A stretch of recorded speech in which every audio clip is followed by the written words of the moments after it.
창세기 45장 4절부터 15절입니다. 창세기 45장 4절부터 15절입니다. 제가 읽겠습니다. 4절부터 15절입니다. 이리 가까이 오십시오 하고 요셉이 형제들에게 말하니 그제야 그들이 요셉 앞으로 다가왔다.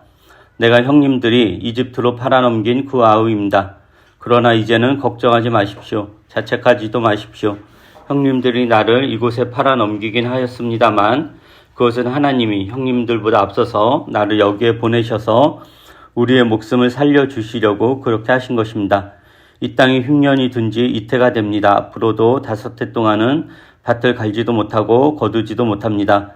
하나님이 나를 형님들보다 앞서서 보내신 것은 하나님이 크나큰 구원을 베푸셔서 형님들의 목숨을 지켜주시려는 것이고 또 형님들의 자손을 이 세상에 살아남게 하시려는 것입니다. 그러므로 실제로 나를 이리로 보낸 것은 형님들이 아니라 하나님이십니다. 하나님이 나를 이리로 보내셔서 바로의 아버지가 되게 하시고 바로의 온 집안의 최고의 어른이 되게 하시고 이집트 온 땅의 통치자로 세우신 것입니다. 이제 곧 아버지께로 가셔서 아버지의 아들 요셉이 하는 말이라고 하시고 이렇게 말씀을 드려주십시오. 하나님이 저를 이집트 온 나라의 주권자로 삼으셨습니다. 아버지께서는 지체하지 마시고 저에게로 내려오시기 바랍니다. 아버지께서는 고센지역에 사시면서 저와 가까이 계실 수 있습니다. 아버지께서는 아버지의 여러 아들과 손자를 거느리시고 양과 소와 모든 재산을 가지고 오시기 바랍니다. 흉년이 아직 5해나 더 계속됩니다. 제가 여기에서 아버지를 모시겠습니다. 아버지와 아버지의 집안과 아버지께 딸린 모든 식구가 아쉬운 것이 없도록 해드리겠습니다 하고 여쭈십시오. 지금 형님들에게 말을 하고 있는 것이 이 요셉임을 형님들이 직접 보고 계시고 나의 아우 베냐민도 자기의 눈으로 보고 있습니다. 형님들은 내가 이집트에서 누리고 있는 이 영화와 형님들이 보신 모든 것을 아버지께 다 말씀드리고 빨리 모시고 내려오십시오. 요셉이 자기 아우 베냐민의 목을 얼싸안고 우니 베냐민도 울면서 요셉의 목에 매달렸다. 요셉이 형들과도 하나하나 다 입을 맞추고 부둥켜 안고 울었다. 그제야 요셉의 형들이 요셉과 말을 주고 받았다. 제가 목이 말라서 물 좀 마시면서 하겠습니다. 왜 목이 타실까?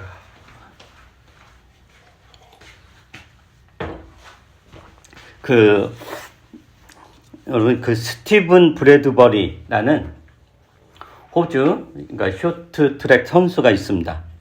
호주에서는 굉장히 유명한 선수고 국민적 영웅입니다. 예전에. 그래서 그 선수의 이름을 따서 그 호주에서 간용어도 생겼는데 두어 브래드버리라는 이제 간용어가 이렇게 흔하게 사용되고 이게 이제 문자적으로 번역하면은 그냥 브래드버리 하기인데 그 의미는 뭐냐면은 전혀 예상치 못한 상황에서 어떤 최후의 승자가 되다. 늘 그 자리에 있었는데 엄청난 행운을 통해서 승자가 되다. 뭐 그런 의미예요. 그러니까 두어 브래드. 이게 이 유래가 어떻게 되냐면은 2002년 2월에 솔트레이크에서 동계 올림픽이 열렸습니다. 그때 이제 쇼트트랙 남자 1000m 결승전에 이 호주 선수 이제 브래드버리가 참여를 하는데 이때 결승전에 참가한 선수가 기억나시는 분 있겠지만은 한국에는 안현수, 미국에는 안톤 오노, 그 중국의 리자준, 캐나다의 트루코 이제 5명이 이제 결승전 1000m 쇼트트랙 결승전에 이제 진출한 거예요. 이 브래드버리를 제외하고는 다 쟁쟁한 선수들입니다. 이 브래드버리가 이제 결승전에 올랐던 것도 본인 실력이 아니라 뒤에 이제 꼴찌로 달려가고 있었는데 앞에 앞서가던 선수들이 서로 뒤엉켜가지고 넘어져가지고 어부지리로 이제 1등이 돼가지고 이제 준결승전도 그렇고 준결승도 그렇고 약간 희한하게 이제 결승전까지 이렇게 올라온 거예요. 그래서 이제 결승전에 진출한 이 5명의 선수 중에서 당연히 브래드버리는 이제 우승 후보가 아니었고, 그때 이제 우승 후보는 안톤 오노하고 안현수 이제 둘이었고, 그다음에 중국하고 이제 캐나다의 트루크가 이제 뒤따랐죠. 그래서 이제 결승전이 시작되었고, 당연히 안현수와 오노가 이제 앞장서고, 그 바로 뒤에 리자준과 트루크가 뒤따르고 브래드버리는 이제 한참 뒤에 와서 워낙 이제 실력이 그렇게 없었던 거니까. 근데 이제 어떤 일이 생기냐면은 마지막 코너를 돌면서 안현수와 오노가 뒤엉켜 넘어지고 바로 뒤따라오던 캐나다 선수하고 중국 선수도 넘어졌으니까 이렇게 됐잖아요. 그러니까 4명이 뒤엉켜 엎어졌고, 그리고 이제 맨 뒤 꼴찌로 오고 있던 브래드버리가 천천히 결승전을 통과해서 금메달 딴 거예요. 2002년에. 근데 이게 어떤 일이었냐면은 이제 동계올림픽은 사실 북반구의 스포츠여서 남반구에서는 한 번도 메달을 딴 적이 없대요. 근데 이 브래드버리가 호주니까 남반구잖아요. 남반구 최초로 동계올림픽에서 금메달을 이제 딴 거인 거예요. 그래서 호주에서는 국민적 영웅이 되었고, 그래서 이 브래드버리를 해가지고 두어 브래드버리라는 간용어가 생겼고, 이게 2016년에 호주의 우리식의 국어 사전이죠. 거기에 정식 단어로 등재가 돼요. 두어 브래드버리. 그러니까 누군가한테 두어 브래드버리 이건 무슨 뜻이냐면은 전혀 예기치 못한 상황에서 늘 거기에 있었는데 엄청난 행운으로 승자가 되었다. 행운을 찾다. 그런 뜻인 거죠. 그러니까 다른 이들이 넘어질 때 그냥 끝까지 서 있어서 이기는 거. 그런 의미이기도 한 거예요. 근데 이 브래드버리의 삶을 보면 되게 이제 드라마틱합니다. 어떻게 드라마틱하냐면은, 그래서 이분이 이제 1994년 스트트랙 월드컵이 있었는데, 거기에서 사고로 넓적다리가 찢어져가지고 피를 4리터를 쏟았대요. 그리고 이제 꼬맨 게 100방울 넘게 이제 꼬맸고, 또 2000년에는 훈련 중에 목뼈 골절로 한 달 반 동안 이게 목뼈 고정 장치 있잖아요. 그걸 이제 착용했고, 그래서 의사들이 당신은 이제 다시는 스케이트 탈 수 없다라고 이야기했는데도 본인은 이제 스케이트를 너무 좋아하고, 그래서 2002년 당시 이제 나이가 이제 28살이었고, 28살이면 슈트트랙 선수 약간 이제 노장이라고 은퇴 시기라고 하더라고요. 근데 어차피 호주에서 그렇게 잘하는 사람이 없으니까 이제 진출을 하게 된 거예요. 슈트트랙 동계올림픽에 출전했고, 당연히 준결승에서 떨어질 거라고 생각했는데, 거기서 앞에 사람들이 넘어지는 바람에 준결승에 올라갔고, 또 준결승에서도 떨어질 줄 알았는데 앞에 사람이 엎어지는 바람에 또 결승까지 올라갔고, 이제 결승에서 당연히 이제 결승까지 올라가면 대단한 거였는데, 결승에서도 아까 이야기했듯이 정말 잘 달리던 사람들이 앞서거니 뒤서거니 경쟁을 치열하게 하다가 자기네끼리 서로 넘어지고 엎어지고, 그 상황에서 이제 브래드버리는 원래 자기 페이스를 계속 무리하지 않고 유지했으니까 그냥 넘어진 상태에 쭉 이렇게 와서 이제 금메달을 딴 거예요. 그래서 그 수상소감에서 뭐라고 이야기했냐면은, 내가 꼴찌로 달리고 있었는데 마지막에 보니 다들 앞에서 뒹굴고 있었다. 이건 이겨서가 아니라 10년간 최선을 다해서 준인 상인 것 같다. 이렇게 이제 이야기를 했대요. 약간 코미디 같기도 하죠. 그러니까 욕심부리지 않고 자신의 속도를 유지하며 끝까지 서 있는 자에게 행운이 온다. 이것은 이제 호주에서는 두어 브래드버리, 아니 이제 간용어로 이야기한다라고 그럽니다. 제가 이제 원래 이제 설교 때 이런 예화는 안 드는데 제가 서두에 드는 이유는 오늘 설교의 주제인 하나님의 섭리와 이제 관련이 있다라는 생각이 들었기 때문입니다. 요셉이 이제 형들의 시기와 질투로 이제 살해당할 위기에 처했다가 가까스로 이집트의 노예로 이제 팔려가죠. 겨우 목숨은 구했지만 이집트에서 삶이 이제 편안하지만은 않았죠. 노예로 지내는 삶도 괴로웠고, 근데 거기서 어쨌든 주인 눈에 잘 들어서 대우를 잘 받았고, 그러나 또 억울하게 누명을 쓰고 감옥에 gat히기도 했고, 그리고 이제 고향이 그립기도 했을 거예요. 아버지가 자기를 얼마나 극진히 사랑했는가 이런 것도 그리웠을 거고, 또 그러니까 형제가 여러 있지만 어머니가 같은 형제 한 명이었잖아요. 베냐민이 보고 싶기도 했을 거고, 그래서 이 형들에 대한 미움도 이제 굉장히 커졌을 수도 있습니다. 그런데 요셉이 형들을 만나자 형들에 대한 어떤 원망이나 분노를 쏟아내는 것이 아니라 형들은 이제 극진히 환대했다. 환영하고 환대하고 이렇게 애정을 보였다라는 거죠. 근데 그것을 어떻게 이제 이야기를 하냐면은, 다시 그 오늘 본문으로 돌아가서 4절 하반절부터 한번 보세요. 창세기 45장 4절부터 하반절. 그러니까 지금 요셉이 이 자기를 죽이려고 하고 노예로 팔아버린 형들에게 복수를 하지 않고 오히려 한대하게 된 이유가 뭔가를 이렇게 설명을 해요. 요셉은 내가 형님들이 이집트로 팔아넘긴 그 아우입니다. 그러나 이제는 걱정하지 마십시오. 자책하지도 마십시오. 형님들이 나를 이곳에 팔아넘기긴 하였습니다만 그것은 하나님이 형님들보다 앞서서 나를 여기에 보내셔서 우리의 목숨을 살려주시려고 그렇게 하신 것입니다. 이 땅이 흉년이든지 이태가 됩니다. 앞으로도 5해 동안은 밭을 갈지도 못하고 거두지도 못합니다. 하나님이 나를 형님들보다 앞서서 보내신 것은 하나님이 크나큰 구원을 베푸셔서 형님들의 목숨을 지켜주시려는 것이고 또 형님들의 자손을 이 세상에 살아남게 하시려는 것입니다. 그러므로 실제로 나를 이리로 보낸 것은 형님들이 아니라 하나님이십니다. 하나님이 나를 이리로 보내셔서 바로의 아버지가 되게 하시고 바로의 온 집안의 최고의 어른이 되게 하시고 이집트 온 땅의 통치자로 세우신 것입니다. 이제 곧 아버지께로 가셔서 아버지의 아들 요셉이 하는 말이라고 하시고 이렇게 말씀을 드려주십시오. 하나님이 저를 이집트 온 나라의 주권자로 삼으셨습니다. 아버지께서는 지체하지 마시고 저에게로 내려오시기 바랍니다. 아버지께서는 고생지역에 사시면서 저와 가까이 계실 수 있습니다. 아버지께서는 아버지의 여러 아들과 손자를 거느리시고 양가소와 모든 재산을 가지고 오시기 바랍니다. 흉년이 아직 5해나 더 계속됩니다. 제가 여기에서 아버지를 모시겠습니다.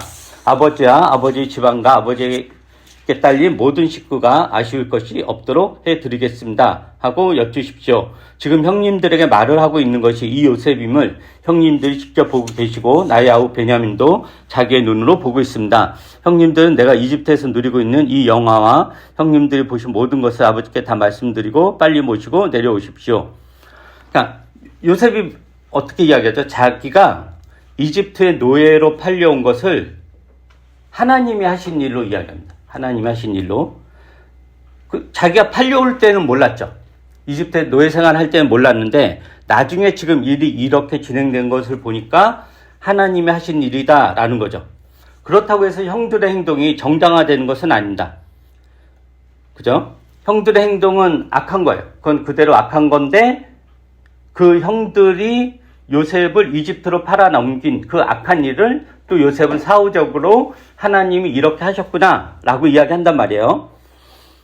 그러니까 이게 어떤 의미냐면은 하나님은 악을 선으로 바꾸시기도 하고 선을 악으로 바꾸시기도 하면서 당신의 일을 이루어 가신다라는 겁니다. 이게 하나님의 섭리입니다. 그러니까 하나님은 좋은 일이라든가 행복한 일, 즐거운 일로만 당신의 일을 이루어 가시는 것이 아니라 나쁜 일, 좋지 않은 일, 우리가 좀 안 닥쳤으면 하는 일, 제약, 불행 이런 것을 가지고도 당신의 일을 이루어 가신다라는 거죠. 이게 이제 하나님의 섭리예요. 그 기독교 신학에서 이 섭리는 되게 중요한 교리거든요. 중요한 교리인데 이건 뭐냐면은 하나님께서 창조하신 온 우주 만물을 보존하시고 하나님이 세상을 창조했잖아요. 근데 그렇게 창조했는데 그 창조한 세상을 내버려 두는 것이 아니라 하나님 보존하신다라는 거. 그리고 세상에 일어나는 모든 사건을 당신의 뜻에 따라 통치하시며 인도하신다라는 교리가 이제 섭리예요. 그러니까 우리는 하나님이 온 우주 만물의 창조주라는 것을 믿죠. 하나님이 세상을 창조하셨어요. 그런데 하나님이 세상을 창조하셨는데 내버려 두는 것이 아니라 그 창조한 세상에 대한 책임을 다하신다라는 거죠. 부모가 자녀를 낳았으면 낳은 걸로 책임을 다하는 게 아니잖아요. 자녀를 낳았으면 책임을 지고 양육을 해야 되잖아요. 낳기만 하고 책임지지 않으면 그걸 이제 제대로 된 부모라고 할 수 없죠. 그러니까 이런 맥락에서 섭리란 뭐냐면은 하나님 당신이 창조하신 세상에 대해 하나님이 책임을 주신다라는 것을 의미해요. 하나님은 세상에 대해 책임을 주신다. 이게 섭리예요. 그리고 이 섭리는 보통 이제 3가지로 나타나는데 첫 번째가 보존, 두 번째가 협력, 세 번째가 통치예요. 아까 각각의 개념이 뭐냐면은 하나님이 온 우주 만물을 창조하셨고 창조한 우주 만물을 보존하신다라는 거예요. 그래서 하나님의 보존으로 온 우주 만물이 질서정연하게 움직이고 무질서하지 않잖아요. 별들의 움직임이라든가 뭐 이런 자전이나 공전이라든가 계절의 변화라든가 이런 게 다 질서 있게 이루어진단 말이죠. 우리가 생명체가 탄생하고 성장하는 과정 이런 것도 막 뒤죽박죽이지 않죠. 어떤 동물은 뭐 갑자기 성인체로 태어났다가 자라면서 아이로 가거나 이런 일이 없잖아요. 무질서하지 않죠. 그러니까 그 질서가 있단 말이에요. 이게 다 하나님의 보존하시는 은혜 때문이다라고 합니다. 그리고 하나님은 피조물의 자유로운 의지라든가 자연 법칙 등과 협력해서 함께 일하시는데, 즉 하나님이 보존하시고 그 당신이 창조한 피조물들과 더불어 당신의 뜻을 이루어 가시는데, 그 이루어 가시는 방식이 피조물을 조종하거나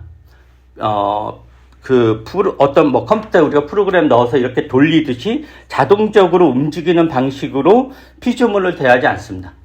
하나님은 피조물에게 자유의지를 주셨고, 그래서 피조물의 자유의지나 자연 법칙의 독자적인 활동을 가지고 당신의 뜻을 이루어 가시는 거죠. 그러니까 우리는, 잠깐만요. 내 목 계속 말라서. 그러니까 우리는 우리 마음대로 산단 말이에요. 뭐 하나님이 우리를 조종하거나 뭐 우리 마음속에 들어서 우리 뇌를 어떻게 이렇게 조종해가지고 내 의지와는 상관없이 하나님의 뜻대로 살게 하는 게 아니라 그냥 우리는 우리 자유의지를 가지고 내 마음대로 산단 말이에요. 그게 하나님의 뜻이란 말이에요. 그렇게 마음대로 사는데 우리가 그렇게 마음대로 사는 그것을 가지고 당신의 뜻을 이루어 가신다라는 거죠. 그게 이제 협력이고, 세 번째 통치인데, 통치는 뭐냐면은 하나님이 세상을 창조하시고 보존하시고 당신이 창조한 피조물과 협력하여 당신의 뜻을 이루어 가신다라는 거죠. 당신의 뜻을 이루어 가신다. 이게 이제 통치다라는 거예요. 그러니까 오늘 우리가 읽은, 우리 거의 다 안 읽었겠지만, 오늘 본문이 이사야 11장이죠. 10장인가 11장인데, 그 내용이 뭐였냐면은, 하나님께서 아시리아 제국을 들어서 당신의 뜻을 따르지 않는 민족, 특히 이제 이스라엘죠. 심판하는 도구로 사용하는 거예요. 근데 그 성경에서도 아시리아 제국은 악한 나라예요.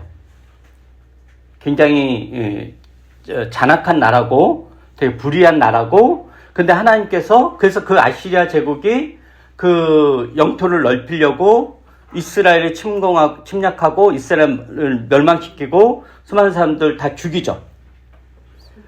근데 표면적으로 보면 그냥 아시리아 제국이 그 고대 근동 지역을 이제 침략을 한 거예요. 근데 그걸 하나님 뭐라고 하시냐면은, 내가 아시리아 제국을 도구로 사용하여 나의 백성을 이제 심판한다. 이런 맥락, 이런 게 이제 하나님의 통치다라는 거죠. 그러니까 하나님은 세상의 악이나 고난, 끔찍한 재난까지도 사용해서 당신의 뜻을 이루어 가신다라는 거예요. 근데 이게 세상의 악이나 재난을 하나님이 일으키신다라는 의미가 아니라, 아시리아 제국이 이스라엘을 침략한 거는 하나님의 뜻이 아니었죠.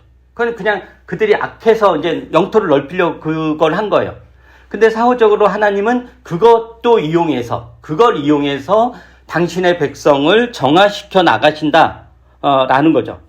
그러니까 이 세상에서 하나님의 성품과 반대되는 일이 일어난다고 하더라도 하나님은 그것을 버려두지 않으시고 그것을 이용해서 당신의 뜻을 이루어 가신다라는 거예요. 그러니까 예를 들면 한 국가의 공권력이 작동하는 방식이 어떤 선한 일과 관련해서만 작동되는 건 아니잖아요. 악한 일이나 범죄 등을 통해서도 국가의 통치 방식이 작동이 되잖아요. 근데 국가의 통치 방식이 작동이 되려고 악한 일을 일부러 일으킨 건 아니잖아요. 그냥 그거는 사람들이 악해가지고 나쁜 일을 저지르고 범죄를 저지른 거잖아요. 근데 거기에 국가의 어떤 공권력이 개입이 돼서 국가가 이제 통치권이 이제 드러나는 거죠. 그런 맥락이다. 하나님의 통치도 그러하다라는 거죠. 그러니까 요셉의 경우를 생각해 보면, 지금 요셉의 형들이 요셉을 죽이려고 하고 이집트에 노예로 판 것은 악한 행위예요. 이건 하나님의 뜻은 전혀 상관이 없어요. 하나님의 선하신 뜻이 없어요. 하나님이 심판을 받아 마땅한 제약인 거죠. 그리고 하나님께서 뭐 미래를 위해서 형들의 마음을 하나님이 조종해서 요셉을 팔게 한 것이 아니다라는 거예요. 그냥 형들의 자유의지로 악한 일을 한 거죠. 그래서 이제 요셉의 형들 사이에 일어난 일은 매우 비극적인 일입니다. 그건 굉장히 재난이죠. 재앙이고. 그런데 하나님께서 이 비극적인 일, 이 악한 일을 외면하지 않으시고 이것을 이용해서 선을 만들어내신다라는 것.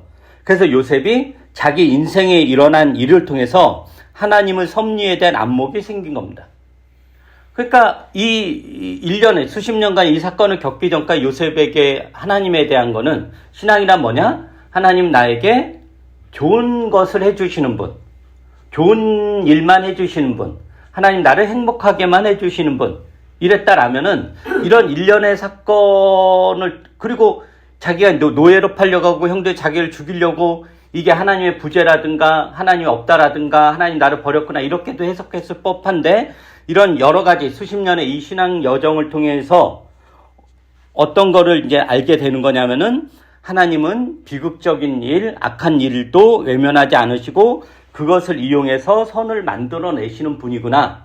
이게 이제 하나님의 섭리인데 그 믿음이 생긴 겁니다. 그래서 이제 요셉이 그렇게 이야기한 거죠. 다시 보면은 형님들이 나를 이곳에 팔아 넘기긴 하였습니다만 그것은 하나님이 형님들보다 앞서서 나를 여기에 보내셔서 우리의 목숨을 살려주시려고 그렇게 하신 것입니다. 그래서 하나님이 나를 형님들보다 앞서서 보내신 것은 하나님이 크나큰 구원을 베푸셔서 형님들의 목숨을 지켜주시려는 것이고 또 형님들의 자손을 이 세상에 살아남게 하시려는 것입니다. 그러므로 실제로 나를 이리로 보낸 것은 형님들이 아니야. 형님들이 나를 노예로 팔아넘겼지만 형님들이 아니라 하나님이십니다. 라고 고백을 할 수 있었던 것입니다. 그러니까 하나님의 섭리를 믿는다라는 것은, 그걸 우리가 받아들인다는 것은 하나님이 우리를 창조하셨고 하나님은 당신이 창조한 피조물 끝까지 책임을 지고 돌보시고 공중을 나는 새도 먹이시고 들의 꽃도 입히시는 하나님이 하물며 당신의 자녀들을 돌보지 않겠는가 라는 믿음이 그 하나님의 섭리에 이제 깔려 있는 거죠. 그래서 하나님의 섭리를 우리가 믿는다라는 것은 내 삶에서 일어나는 하나하나의 어떤 사건들을 그것 자체로 판단하지 않는다는 것을 의미합니다. 그러니까 세상적인 시각으로 보면 어떤 것은 행복한 일이고 어떤 것은 불행한 일이지만 하나님의 섭리라는 맥락에서는 현재의 불행이 미래의 행복이 될 수도 있고 현재의 행복이 미래의 불행이 될 수도 있다는 것. 지금의 실패와 무너짐이 미래의 자산이 될 수도 있고 성공의 걸음이 될 수도 있다는 것. 반대로 지금의 성공이 미래의 무너짐이 될 수도 있다는 것입니다. 그러므로 지금 실패했다고 해서 너무 좌절에 빠지지 말고 지금 성공했다고 해서 너무 우쭐해하지도 말라는 것. 인생을 모른다. 이게 하나님의 섭리입니다.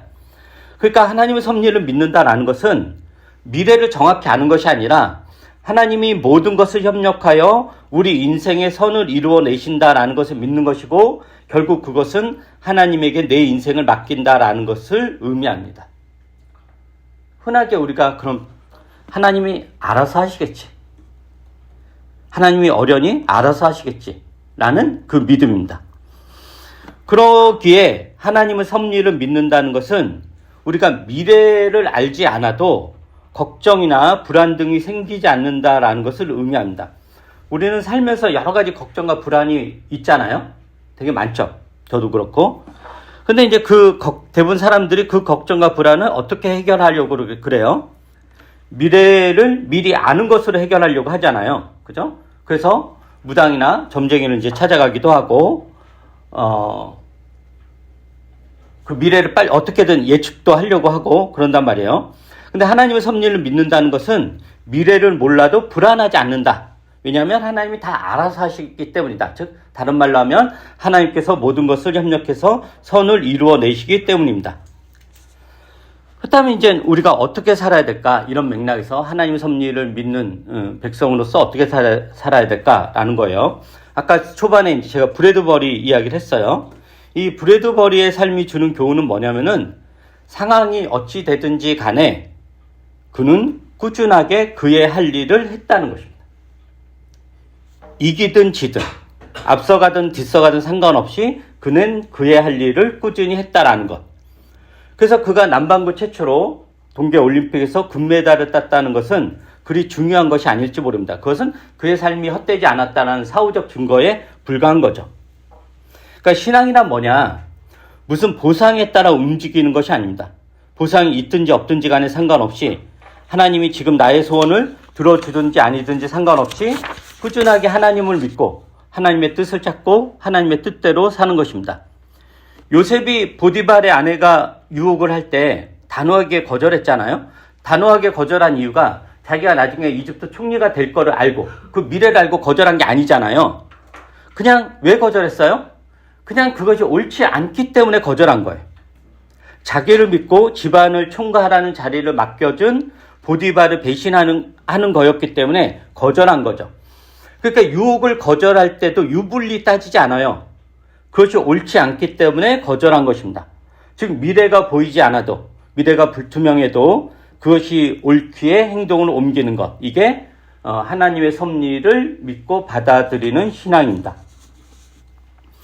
그 요즘 이제 화제가 되고 있는 서바이벌 예능 중에 디즈니 플러스인가? 거기서 하는 예능 운명 전쟁 49라는 게 있잖아요.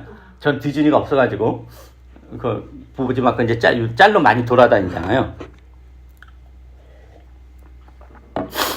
이제 그게 뭐냐면은 이제 무당이나 이제 점쟁이를 이렇게 모아놓고 그게 49니까 이제 49명을 모아놓은 것 같아요. 모아놓고 쉽게 말하면 알아맞히기 이제 서바이벌을 하는 거예요. 알아맞히기. 그런 예능이에요. 근데 이 프로그램 첫해 이호선 교수라고 아시잖아요. 되게 이제 유명한 그 상담 전문가인데 이호선 교수가 이제 패널로 참여를 했어요. 이분이 굉장히 단호하고도 명쾌한 이제 심리 상담 유명한 분이죠. 그런데 이분이 이제 이 프로그램 첫 해에 참여하고 나서 하차를 했습니다. 그 하차한 이유를 자기가 이제 인스타그램에 이렇게 이야기를 했는데 자괴지심이라는 이제 글을 쓰고 자괴지심이 어떤 뜻이냐면은 자신의 잘못이나 미흡한 행동에 대해 스스로 부끄러워하는 마음. 이게 이제 자괴지심이라고 그래요. 이 사자성어를 쓰면서 이렇게 이야기를 해요. 제가 읽어드릴게요. 누가 뭐래도 저는 평생 기독교인입니다. 또 그보다는 짧지만 꽤 오래 상담을 했죠. 그래서 하나님 시선을 늘 의식하고 저와 함께하는 모든 내담자를 위해 기도하지요. 내담자들 중에는 불안 보찜을 지고 점집과 종교기관 그리고 상담 현장을 오가는 분들도 많이 계시죠. 때문에 상담과 무속의 차이도 잊지 않고 공부합니다. 운명을 잃는 것인지 운명을 찍는 것인지 상담과 무속은 어떤 차이가 있는지 연구하며 그 속에서 저의 정체성을 잃지 않기 위해 부단히 노력합니다. 그 모든 순간에도 고통받는 분들이 있음을 기억합니다. 최근 방영된 프로그램을 1회 만에 내려온 건 막상 시작하고 나서야 제가 나설 길이 아닌 걸 알았기 때문입니다. 보다 신중하게 나아갈 길 앞에 서야 함을 배웠습니다. 이 나이에도 부끄러운 방식으로나마 다시 배웁니다. 들어선 길에서 돌아서 정신을 바짝 차리고 살겠습니다.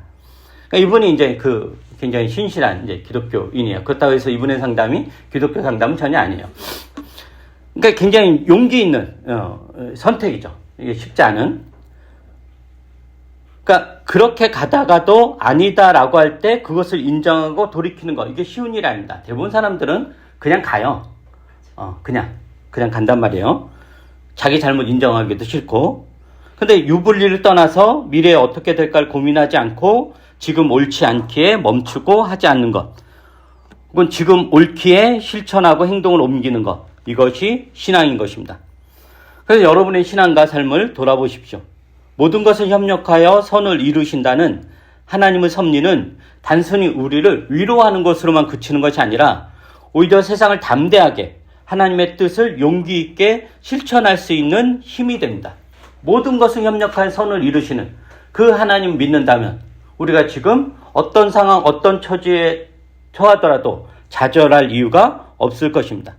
그럼 여러분들이 지금 여기에서 하나님의 뜻을 실천하셔야 됩니다. 유불리를 따지지 말고 미래를 걱정하지 말고 지금 하십시오. 하나님께서 여러분의 미래를 알아서 복된 인생으로 만들어 주실 것입니다. 기도하겠습니다.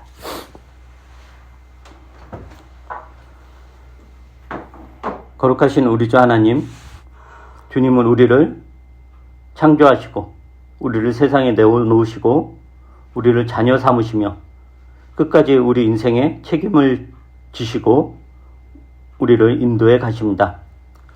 우리의 삶이 주님께 잡혀 있습니다. 그 누구도 이 주님의 손에서 우리를 끊어낼 자 아무도 없습니다. 우리가 현재 당하는 수많은 고통과 어려움들, 재앙들, 불투명함으로 인한 어떤 불안함들, 이런 모든 것조차도 하나님이 우리를 돌보시고 우리를 당신의 자녀로 만들어 가는 데 있어서 방해될 것이 없습니다. 궁극적으로 주님은 이기실 것이고 궁극적으로 우리에게 선으로 모든 것을 갚아주실 것입니다. 그것을 믿고 우리가 이 세상을 인내하며 견디며 잘 살아갈 수 있도록 은혜를 베풀어 주시옵소서. 그래서 하루하루 늘 즐거운 일만 있는 건 아니더라도 힘들고 어려운 일이 있더라도 그것이 우리 삶을 무너뜨리는 것이 아니라 그럼에도 불구하고 기쁜 마음으로 즐거운 마음으로 이 신앙의 여정을 잘 헤쳐나갈 수 있도록 은혜를 베풀어 주시옵소서. 감사드리며 예수님 이름으로 기도합니다. 아멘. 우리 찬송가 304장을 하도록 하겠습니다. 마지막 절은 일어나서 하시겠습니다. 304장입니다.